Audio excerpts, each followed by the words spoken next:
Welcome, Tika. Thank you for joining me for our self-publishing series. I have your official bio below the video for people to read, but would you mind introducing yourself in your own words?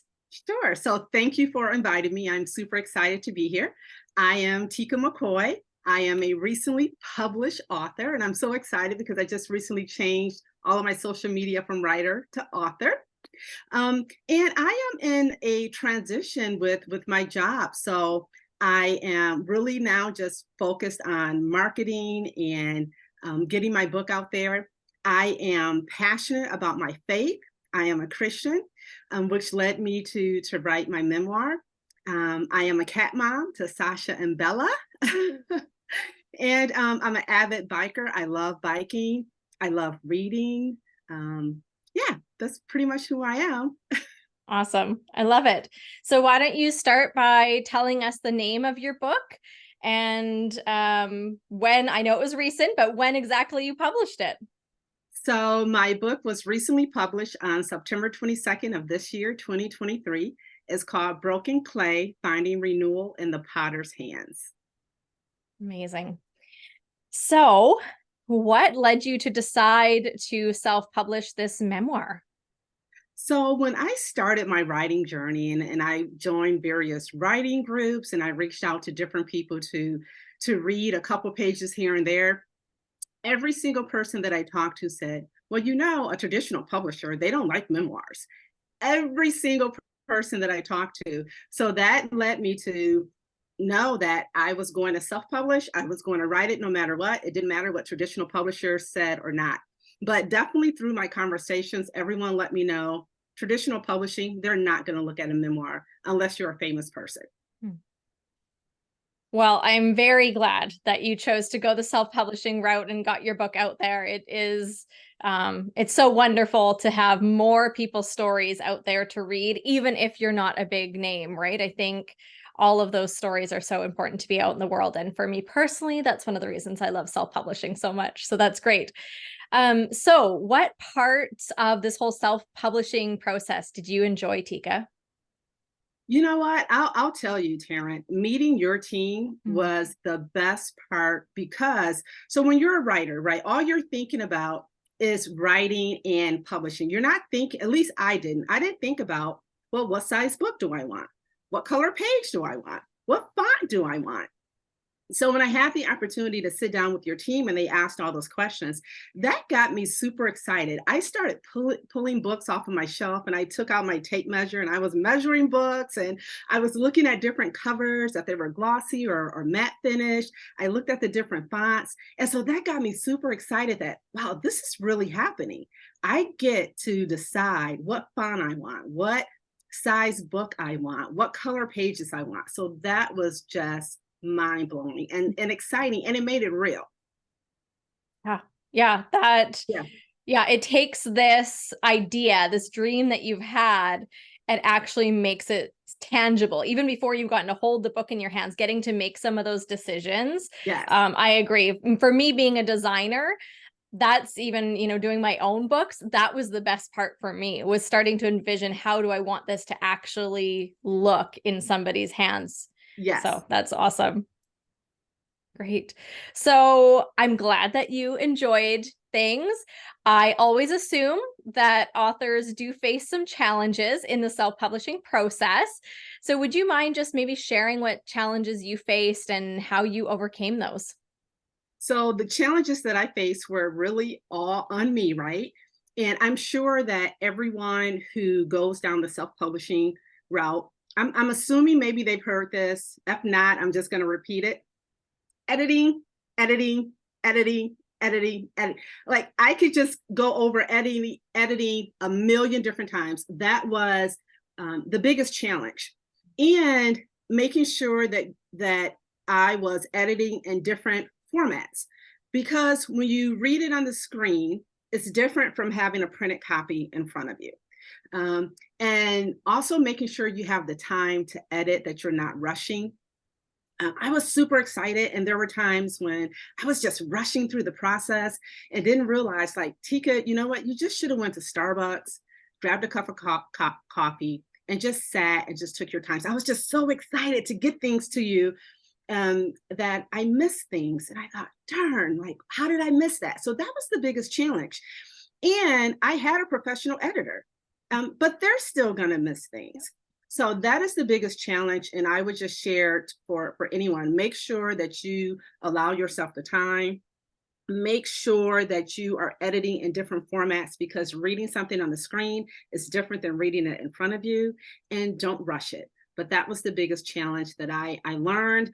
It was a hard lesson to learn, but it was a good lesson because I'll never forget it. Yeah, for sure. And just for anyone watching, and even for you, like that is so common. And if you think about traditionally published books, how many times have you read a book and you've still found typos in it? Like, think of how many eyeballs have been on that book before it goes to print, right? And things slip through the cracks. So part of it is like giving yourself the time, like you said, that due diligence, and then also just letting it go and giving yourself some grace that there's probably going to be some things that you missed. And the beautiful thing of self-publishing is you can fix and change those after, right? It's not like you've had thousands of books printed with typos in them and you have to wait for all of those to sell out before you can go ahead and make changes, right? When you're using print on demand, it's as simple as uploading new files and there you go. Now your new orders will have the updated copy, which that for me as I'd say a recovering perfectionist is super helpful. Just that peace of mind alone. Yes. That's awesome. So, what parts of the process did you do yourself versus hire out? I hired out pretty much the entire process. So outside of writing my book, once I got towards the end, I made sure that I had a writing coach to help keep me on track, to hold me accountable. I made sure that I did have an editor. I hired out the designer for the front page, the back page, publishing blurbs and media blurbs. So I wanted to, because there's a lot of things that you don't think about. And, there's just a lot of things that can be a bit overwhelming. So I just wanted to make sure that I had the support that I needed. It was my first time out. So I pretty much hired out everything. And it was worth it. Awesome. It was definitely worth it. Yeah, that's good. It's always a decision-making process to come to that, to figure out what you're going to do and what you're going to hire out. And, I tell people all the time, like, if you are able to make the investment happen, being able to hire that out, like it just takes so much weight off your shoulders, right? When you have people around you to partner with you that are going to make sure things are done well and there's no balls dropped anywhere. And, you have almost that safety net. So yes, your book can look professional and look great. That's it. But also it just relieves some of that overwhelm and pressure of just feeling very alone in the process, right? Absolutely. And especially because, right, this is my first time out. And I'm not the techiest person. So even when I did research and I was looking things up and it's like upload and make sure it's in this format. And then just even a thought of, okay, do I even know what this format is? And how do you upload? So you're right. Having all of that off my shoulders was just the greatest relief ever. Amazing. That's great. Yeah. I'm sure other people can resonate with that as well. So far, it sounds like lots of stuff has been really positive for you, which is amazing to hear. But is there anything that you would change about your self-publishing journey? Not, to be honest, this has just been really a great journey. I wouldn't change anything. I just had a lot of great support in terms of the journey. Now the writing, I may, change some things. But working with you, having all of the support, having a writing coach, I wouldn't change anything. It was really a good process for me. The writing piece, it is, I don't know if other writers felt this way, but it's lonely. So when you're writing, it's a lonely process, right?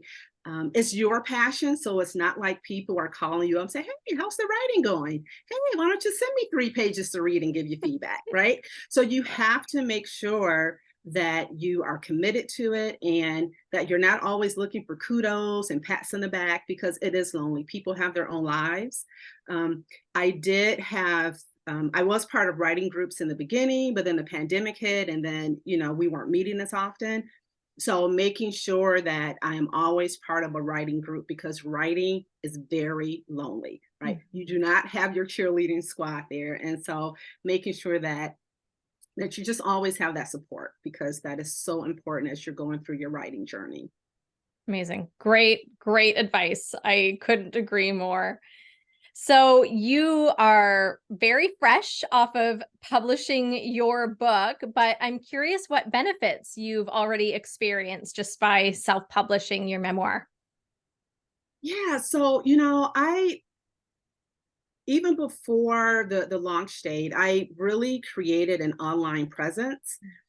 And part of that online presence, well, the majority of it is just really sharing my faith journey, trying to encourage others to remain faithful to God's word. So I had an online presence in terms of Instagram and Facebook and YouTube, and that community has just been very supportive. So as I started saying, hey, you know what? I have a proof copy, or I'm looking for beta readers. Like, that community, that online community was extremely supportive. And as I started doing the countdown that, the book is coming, it's going to be available on this date, pre-orders are available, that community was there supporting me. So that has been the biggest benefit, is having that community with me along the way, in terms of, we're excited, we want to hear now. Where can we purchase it? So that has been one of the biggest benefits. And they're still encouraging me and supporting me, and they're starting to write Amazon reviews. So that's been great. Amazing. That is the kind of community that you want. That's awesome. Amazing. So for those watching who are maybe just thinking about, self-publishing, what would you say to those people? I would say do it. Go for it, right? And I remember when I first started the process, and my dad has since passed, but I remember saying, even if no one reads it, I know my dad is going to read it, right? If you have a story that is powerful, and it is a story that you feel that others will enjoy, that it would be impactful, do it.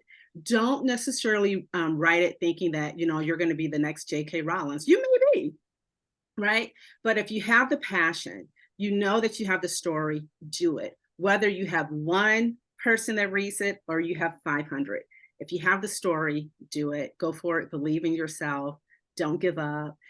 Find that time to write. Like, for me, I'm a morning writer.